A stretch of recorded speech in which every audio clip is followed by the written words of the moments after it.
요한복음 7장에서 반복해서 나오는 절기가 있습니다. 바로 초막절입니다. 요한복음은 계속해서 초막절을 강조합니다. 성경에 특별히 복음서 안에서 이렇게 한 절기를 반복해서 강조하는 경우는 드뭅니다. 분명히 이 초막절의 의미와 오늘 예수님 말씀이 연결되고 있기 때문에 7장이 시작되는 2절에서 초막절에 대해서 언급하고 계속해서 명절에 라고 반복하면서 초막절과 예수님의 사역을 연결시킵니다. 이 초막절은 장막절이라고도 하는데요. 이스라엘 백성이 광야 40년을 사는 동안 이 초막을 짓고 장막을, 우리로 말하면 천막이나 텐트 같은 것을 치고 40년을 살았습니다.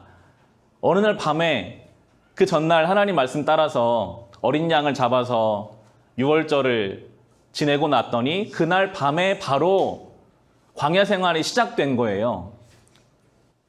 이제부터 광야에서 40년 동안 텐트를 치면서 농사 한번 짓지 않고 살아야 하는 이 이스라엘 백성을 하나님이 40년 동안 먹이셨습니다. 목이 마르면 물을 주셨고요. 그들의 갈 길을 인도해 주시는 그 40년의 생활을 기억하는 것이 바로 이 초막절, 장막절이었고요. 하나님이 그렇게 인도해 주신 것처럼 앞으로도 우리의 이 광야 같은 삶을 인도해 주시기를 바라는 것이 또한 이 초막절, 장막절이었습니다.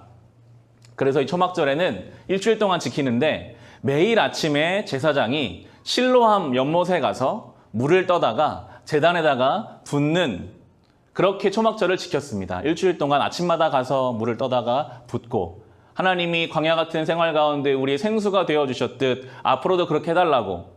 그리고 오늘 예수님 말씀하시는 그 명절의 마지막 날에는 그 물을 붓지 않고 그냥 예배를 드림으로써 하나님께서 우리의 삶의 생수가 되어주시기를 간구했던 것이 바로 이 초막절이었습니다. 1차적으로는 1년의 농사가 하나님이 내려주시는 비로 잘 지어지기를 바라는 의도가 있었고요. 더 큰 것은 그들이 기다리는 메시아를 향한 갈망함이 초막절 가운데 있었습니다. 우리의 영적인 목마름을 해결해 주실 분, 그 메시아를 기다리는 이스라엘 백성들, 특별히 예수님 당시에는 로마의 압제에 있었으니까요. 이 로마로부터 우리를 구원할 메시아를 간절히 기다리며 초막절을 지냈습니다. 그래서 예수님이 이 초막절 마지막 날에 오늘 선포하시면서 내가 바로 너희들이 기다리는, 너희들이 그렇게 간구하는 메시아임을 마지막 날에 오늘 밝히시는 것입니다. 물을 떠다가 제단에다 붓지 말고 이제는 나에게서 와서 마셔라 라고 하시는 것이 바로 오늘 본문인데요. 37절 다시 보시면 그렇게 나오죠. 명절의 가장 중요한 날인 마지막 날에, 이 날에는 물을 갖다 붓지 않고 예배만 드리는데 예수님이 이날에 말씀하시죠. 예수께서 일어서서 큰 소리로 말씀하셨다라고 나옵니다. 보통 그 당시 랍비들은 앉아서 가르쳤다고 해요. 대부분의 선생들이 앉아서 조용하게 차분하게 가르쳤는데 예수님은 일어서셔서 큰 소리로 외치셨습니다. 예수님이 그들을 부르고 계십니다. 그렇게 부르시죠. 목마른 사람은 다 나에게로 와서 마셔라. 우리는 상상을 해봐야 합니다. 그 초막절 마지막 날 많은 사람들이 자기 방식대로 성전에서 예배를 드리고 있는 그때에 예수님이 그 사람들을 향해서 크게 외치십니다. 거기에 가서 그렇게 무엇인가를 헛되이 구하지 말고 나에게로 와서, 나에게로 와라. 일어서서 큰 소리로 부르시는 예수님의 초청이 이날 있었습니다. 오늘 이 말씀을 준비하고 묵상하면서 바라기는 이 예수님의 큰 외침이 오늘 이 예배 가운데 우리에게도 들려지기를 간절히 소망합니다. 주님이 오늘 우리를 부르고 계십니다. 와라. 너희의 목마름을 가지고 와라. 영원히 마르지 않는 생명을 예수께서 주신다고 오늘 큰 소리로 주님이 외치고 계십니다. 오늘 설교 후에 부를 찬송가 528장에 보면 이런 가사가 1절에 있습니다. 예수가 우리를 부르는 소리, 그 음성 부드러워 문 앞에 나와서 사면을 보며 우리를 기다리네. 오라, 오라, 방황치 말고 오라. 죄에 있는 자들아, 이리로 오라. 주 예수 앞에 오라. 아멘. 이 찬송을 일주일 내내 들으면서 주님의 음성, 와라. 힘 빼지 말고, 어려워하지 말고, 누구나 나에게 오라 하는 주의 음성을 또 간절하게 사모하게 되었습니다. 부르심의 내용이 무엇이었습니까? 우리 성경은 지금 목마른 사람은 다 나에게로 와서 마셔라 라고 번역되어 있지만 좀 더 익숙한 개역 성경에서는 누구든지 목마르거든 나에게로 와서 마셔라. 영어 성경에는 anyone이라고 나오더라고요. 조건이 붙지 않아요. 누구든지 어떠한 조건도 없이 누구든지 나에게로 와라. 주님의 이 부르심이 얼마나 감사한지요. 우리의 영적인 상태가 정말 저 바닥에 있어도요. 상관없습니다. 주님께로 와라. 우리 안에 화가 가득 차 있고 우리 안에 미움으로 붙잡혀 있어도 그래도 괜찮다. 누구든지 와라.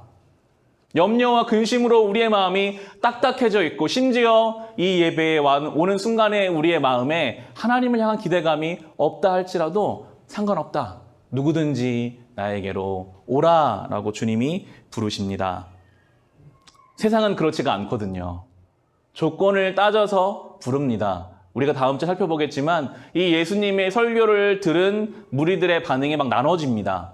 어떤 이들은 저분이 그리스도다라고 말하는 사람들이 있고 어떤 이들은 마음에 분명히 뭔가를 느끼면서도 예수님의 출신 때문에 주저했어요. 아니 나사렛에서 저 갈릴리 촌동네에서 어떻게 그리스도가 나는가? 그들에게는 그 출신, 배경 그런 것들이 너무나 중요했기 때문에 그것 때문에 주님께 나아가지 못하는 일들도 나오고 있습니다.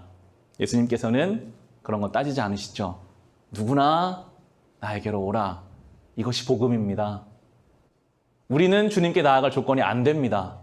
그러나 우리의 연약함을 덮고도 넘치시는 주님의 그 사랑과 은혜가 오늘도 우리를 부르고 계십니다.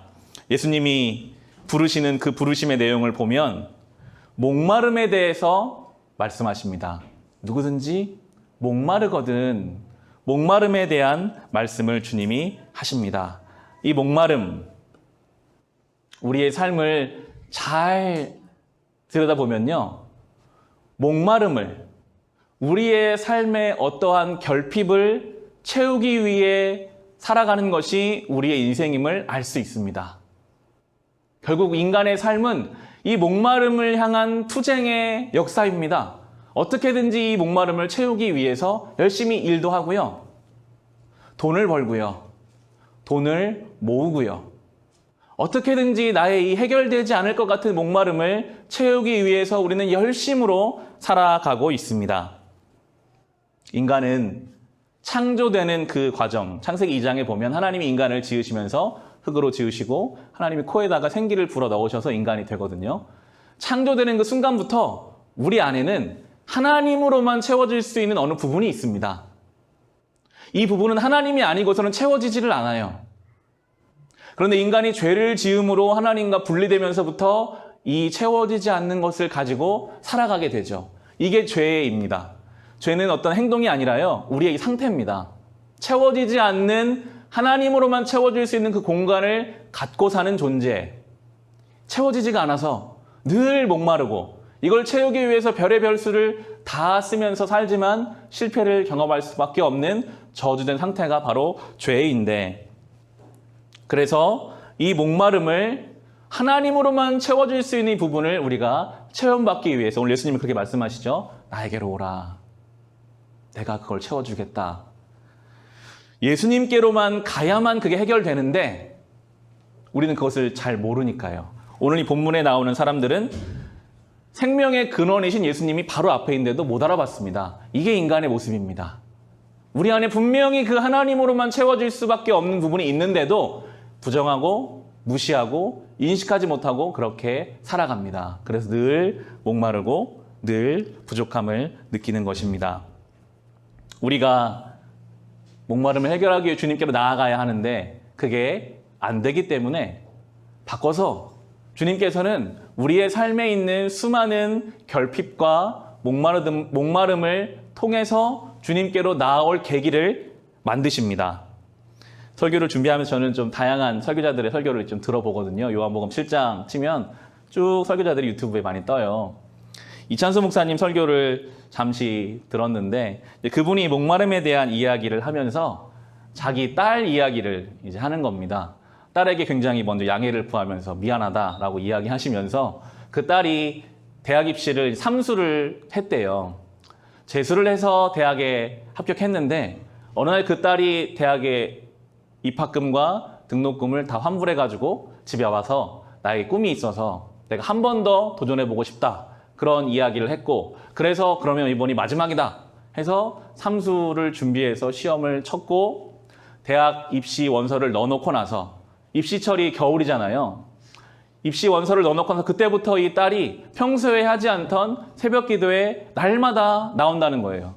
처음에는 너무 보기 좋고 참 기특하고 어느 날 눈이 엄청나게 내리는 날이라서 오지 않을 줄 알았는데 그날도 딸이 나와서 간절하게 기도하는 모습을 보면서 야, 내 딸이 참 믿음이 있구나 그런 생각을 하셨대요. 그런데 합격이 발표가 된 그날로부터 그 다음 날에 이제 새벽 기도를 안 나오게 되는 그 딸의 모습을 이제 보면서 그런 이야기를 합니다. 목마름이 있었기 때문에 그 딸이 주님 앞에 나왔는데 누가 그 딸을 향해 손가락질을 하고 비난할 수 있겠습니까? 물론 이제 더 나아가야 하겠지만 우리는 경험한 사람은 알잖아요. 대학 입시가 그 당시에는 참 중요하지만 그렇게 대학에 입시를 하고 나면 또 다른 삶의 문제들이 찾아올 겁니다. 그러면 이제 그 친구는 그때 또 깨닫게 되겠죠. 그때 나를 도와주셨던 내가 의지했던 그 하나님을 이제 좀 더 나아간 믿음 방식으로 만나게 되는 것입니다. 목마름은 때로 우리를 하나님 앞에로 이끌어가는 중요한 동기가 됩니다. 지금 우리의 삶을 혹 눈물 나게 하고 지금 우리의 삶을 어렵게 하는 어떠한 문제들이 있다면 우리는 그것을 다리로 삼아서 주님께로 나아가야 합니다. 그것만이 목적이 되면 안 되겠지만 그 과정을 통해서 우리는 분명히 뭔가를 알게 되거든요. 단순히 내 문제만 해결해 주시는 하나님이 아니시구나. 이걸 통해 원하시는 바, 요한복음 우리가 묵상해 오고 있지만 대부분의 사람들은 처음에 자기 문제 해결을 받기 위해 예수님께 나왔습니다. 그런데 그 예수님 만나고 나면 예수님 말씀하신 것처럼 썩을 양식을 위해서만 나오지 마라. 썩지 않을 양식이 있음을 주님과의 관계 속에서 깨닫게 되거든요. 그래서 그 목마름을 통해 주님께 나아가는 그 과정 가운데 우리의 신앙은 좀 더 높은 차원으로 우리의 삶의 방향은 하나님께로 향해 가는 것. 그것이 바로 이 목마름의 의미입니다. 예수님께서 어쩌면 굉장히 추상적인 말씀이거든요. 나에게 와서 마셔라. 예수님께 와서 마신다는 것이 구체적으로 무엇인가? 이것을 바로 다음 절에서 믿음이라는 단어로 이제 설명하시는 게 38절입니다.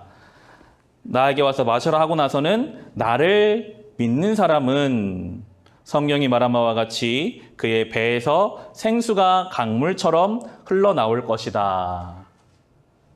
믿음이라고 결론을 내려주셨어요. 나에게 와서 마신다는 것은 결국 예수를 믿는다는 것. 그 예수를 믿으면 단순히 내 목마름이 해결되는 정도가 아니라 그 배에서 생수가 강물처럼 흘러나는 놀라운 경험을 할 것이다 라고 믿음에 대해서 이야기를 하십니다. 우리가 참 많이 듣는 단어가 믿음이잖아요.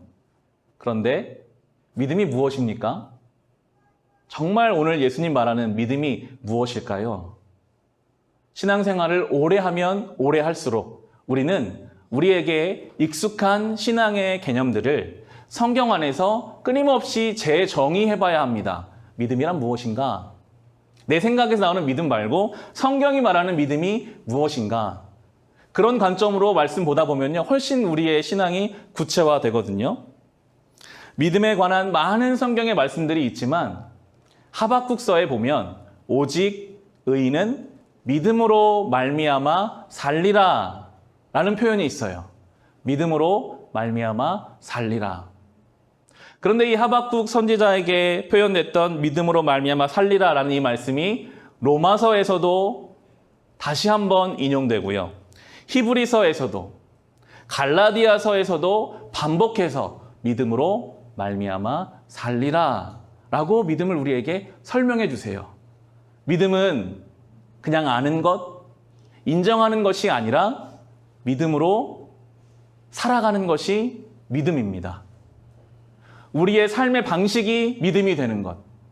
믿음으로 붙잡아서 그 믿음을 중심으로 살아가게 되는 것이 그것이 바로 성경이 말하는 믿음임을 성경을 통해서 우리는 알 수 있는데요. 성경 통독을 지금 사사기 말씀을 해가고 있습니다. 어제 본문이 7장부터 9장까지였는데 이 사사기의 대표적인 사사였던 기드온이 이 사사기 7장에서 미디안 족속들과 싸우는 이 내용을 통해서 우리는 하나님이 원하시는 믿음이 무엇인지를 재정의해 볼 수 있습니다. 믿음으로 말미암아 산다는 것이 무엇인지도 연결이 되더라고요. 그 당시 기드온 당시에 이스라엘 백성의 죄로 인해 대적이 있었던 것이 미디안 족속이었습니다. 전쟁을 이제 앞두고 있어요. 당시의 전쟁은 숫자로 하는 전쟁이었습니다. 숫자가 많은 사람이 늘 유리해요. 이스라엘 군사는 3만 2천 명이 있었습니다. 하나님이 기드온에게 말씀하세요. 너무 많다. 그 중에서 좀 보내라. 기드온이 뭐라고 말하는가? 아마 내심 기드온은 보내기 싫었던 것 같아요. 뭐라고 말하는가 하면요. 여러분 중에 겁나는 사람, 전쟁이 무서운 사람은 가시오. 그랬더니 3만 2천 명 중에서 2만 명이 가버립니다. 이스라엘 백성은 기본적으로 겁이 좀 많았던 것 같아요. 전쟁을 앞두면 반 이상이 그냥 가버렸어요. 기드온도 의심도 많고 겁도 많았거든요. 딱 10,000명 남았습니다. 이걸로도 지금 부족한 하나님은 또 보내라. 물 먹는 자세를 보고 가장 적게 물 먹는 사람들을 데려다가 손으로 물을 떠서 먹는 사람 300명만 남았습니다. 사사기의 표현을 보면 300명에 비해서 싸워야 할 미디안 족속들은 새카맣게 많았다. 해변에 모래알 만큼 많았다라고 표현이 나오거든요. 우리 한번 좀 볼까요? 구약 336페이지에 있는 사사기 7장입니다. 오늘 본문을 이렇게 쫙 잡아두시고 구약 336페이지 사사기 7장을 한번 보겠습니다.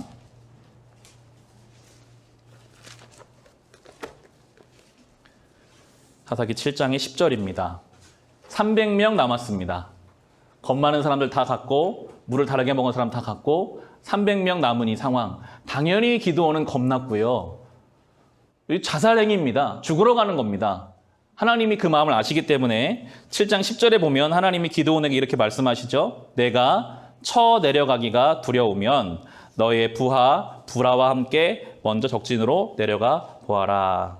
하나님이 부하 1명만 데리고 2명을 그 적진으로 보내셨어요. 적진은 어떻습니까? 12절 보시면 미디안 사람과 아말렉 사람과 사막 부족들이 메뚜기 떼처럼 그 골짜기에 수없이 널려 있었으며 그들의 낙타도 바닷가의 모래알처럼 헤아릴 수 없이 많았다. 적군이 엄청나게 많습니다. 보기만 해도 기가 죽습니다.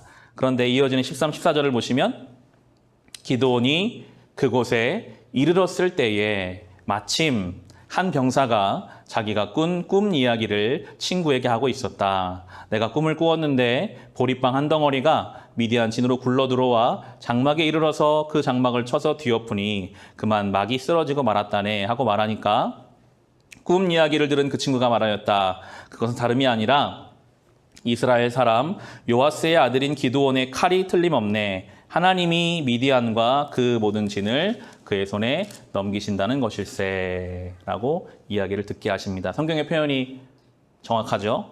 기드온이 그곳에 이르렀을 그때에 마침 그 해변에 모래알처럼 많은 군사들 중에서 어젯밤 그러한 꿈을 꾼 사람 옆에 기드온이 도착하게 하시고 도착하는 그때의 그 이야기를 듣게 하시고 그 이야기를 들은 옆에 병사는 그게 무슨 소리야 개꿈이네 이렇게 말하는 게 아니라 그것은 기드온과 하나님이 우리를 이긴다는 그런 꿈이다. 도대체 적병의 입에서 나올 수 없는 이야기를 기드온의 귀에 들리게 하심으로써 하나님은 살아계시구나. 그것을 기드온에게 알게 하셨던 하나님이십니다. 왜 하나님이 이렇게 하셨을까요? 하나님이 기드온에게 요구하셨던 믿음은요, 적군의 수가 반으로 줄어들어서 그것을 보고 마음의 안심을 얻거나, 당장에 구원군이 엄청나게 생겨서 군사의 수가 늘어나서 마음의 안심을 얻는 것을 원하지 않으셨고요. 상황은 똑같은데, 그런데도 하나님은 이 상황보다 크신 하나님이심을 믿을 수 있는, 그 마음을 바꿀 수 있는, 그 상황을 볼 수 있는 눈이 달라지는 거예요. 나는 싸우면 죽겠구나 해서 이렇게까지 세밀하게 일하시는 하나님이시라면 내가 이 300명을 가지고도 저 군사를 싸울 수 있는 길이 있겠구나. 믿음은 주어진 상황을 보는 눈이 달라지는 것, 상황과 환경보다 더 크신 하나님 때문에 담대해지는 것, 상황과 환경이 바뀌지 않아도 우리의 내면이 주의 말씀으로 인해 새로워지는 것임을 우리에게 보여주고 계십니다. 내 인생의 어떠한 문제보다 크신 하나님, 그 주님을 믿는 믿음으로 말미암아 살아가는 것, 그것이 바로 그 믿음을 가지고 우리가 주님께로 나아갈 때 우리 목마름이 해결된다. 예수님 오늘 우리를 그렇게 부르고 계시죠. 우리 성경 한 구절을 더 보겠는데요. 로마서 8장을 한번 보겠습니다. 신약 238페이지에 있습니다. 우리가 믿어야 할 믿음의 내용이 되겠고, 저에게는 하나님이 기드온의 귀에 들려주시기 원하셨던 그 말씀이 이 말씀인 것 같아서 오늘 함께 나눕니다. 로마서 8장 32절입니다. 신약 238페이지에 있습니다. 32절부터 39절까지인데요. 제가 좀 쭉 읽겠습니다. 이것이 우리가 믿어야 할 믿음의 내용입니다. 자기 아들을 아끼지 않으시고 우리 모두를 위하여 내주신 분이 어찌 그 아들과 함께 모든 것을 우리에게 선물로 거저 주지 않으시겠습니까? 하나님께 택하신 사람들을 누가 감히 고발하겠습니까? 의롭다 하시는 분이 하나님이신데 누가 감히 그들을 정죄하겠습니까? 그리스도는 죽으셨지만 오히려 살아나셔서 하나님의 오른쪽에 계시며 우리를 위하여 대신 간구하여 주십니다. 누가 우리를 그리스도의 사랑에서 끊을 수 있겠습니까? 환난입니까? 곤고입니까? 박해입니까? 굶주림입니까? 헐벗음입니까? 위협입니까? 또는 칼입니까? 성경에 기록된 바 우리는 종일 주님을 위하여 죽임을 당합니다. 우리는 도살당할 양과 같이 여김을 받았습니다. 한 것과 같습니다. 그러나 우리는 이 모든 일에서 우리를 사랑하여 주신 그분을 힘입어서 이기고도 남습니다. 나는 확신합니다. 죽음도 삶도 천사들도 권세자들도 현재일도 장래일도 능력도 높음도 깊음도 그 밖에 어떤 피조물도 우리를 우리 주 예수 그리스도 안에 있는 하나님의 사랑에서 끊을 수 없습니다. 아멘. 기드온을 정찰을 보내셔서 적병의 입술을 통해 하나님에 대해 듣게 하기 원하셨던 그 하나님의 마음이 어쩌면 오늘 우리의 귀에 이 로마서 말씀을 들려주시기 원하시는 주의 마음이라고 그렇게 생각하게 되었습니다.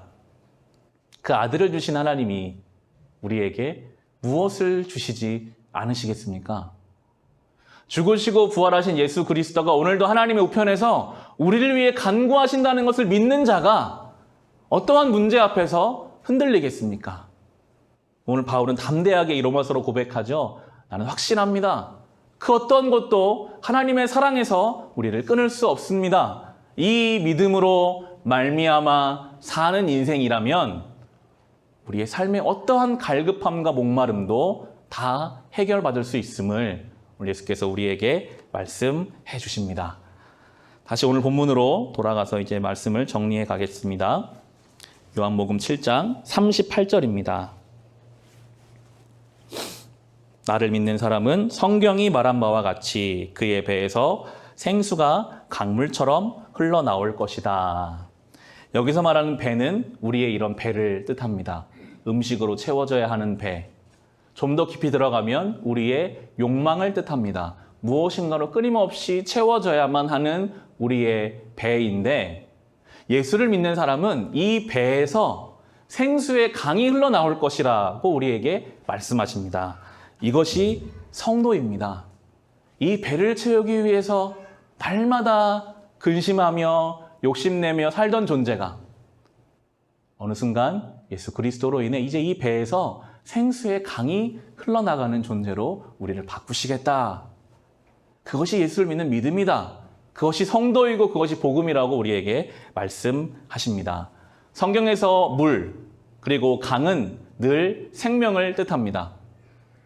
가장 먼저 등장한 물과 강은 에덴에서 나왔습니다. 창세기 2장에 나오는 에덴 동산, 2장을 묵상해 보시면 그 에덴 동산에서 강 한 줄기가 흘러나오고 동산을 적시고 네 줄기가 돼서 사방으로 뻗어나갔다라는 표현이 에덴이라는 곳으로 우리에게 설명됩니다. 예수님은 말씀하시는 것이죠. 이제 예수 그리스도로 인해서 잃어버렸던 그 에덴을 우리로 경험하게 하시겠다라는 주님의 그 약속입니다. 에덴은요, 하나님과의 친밀한 관계가 있었던 곳입니다. 세상 질서가 아니라 하나님의 질서 속에 살았던 것이 바로 에덴 동산이었습니다. 예수를 믿는 우리는 이제 하나님의 질서를 경험하며 살아가는 존재로 우리를 부르시겠다라는 약속이고요. 그 에덴에서 하나님 질서 속에 살았을 때 가장 완벽한 사람과 사람과의 관계가 있었습니다. 아담과 하와의 관계가 그러했죠. 정말로 사랑했습니다.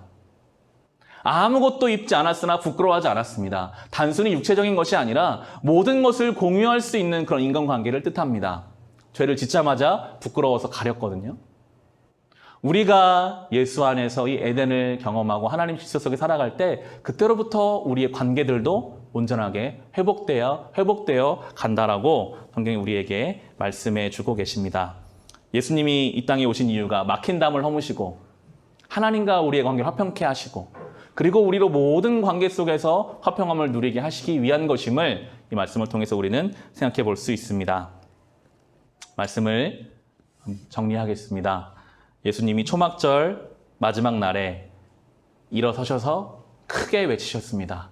누구든지 목마르거든 내게로 와서 마셔라. 나를 믿는 자는 성경에서 말하는 것과 같이 그 배에서 생수의 강이 흘러날 것이다. 예수님의 초청입니다. 오늘 동일하게 우리를 부르고 계십니다.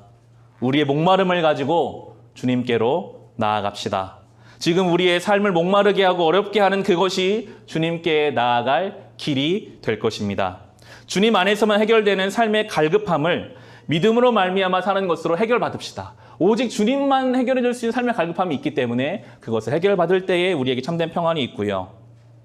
믿음은 기도원과 같이 상황과 환경이 변하기 그 전에 내 마음이, 나의 삶의 태도가, 세상을 보는 관점이 달라지는 것이 믿음임을 생각하며 믿음으로 말미암아 사는 인생으로, 그리고 그 예수 그리스도의 사랑이 무엇이든 넉넉하게 이기게 하신다는 그 확신으로, 그래서 이제 우리의 배에서 생수의 강이 흘러나가는 인생, 하나님의 질서를 경험하며 모든 관계에서 화평함을 누리며 살아갈 수 있는 이 5월 한 달, 우리의 가정, 우리의 신앙이 될 수 있으시기를 주님의 이름으로 축원합니다.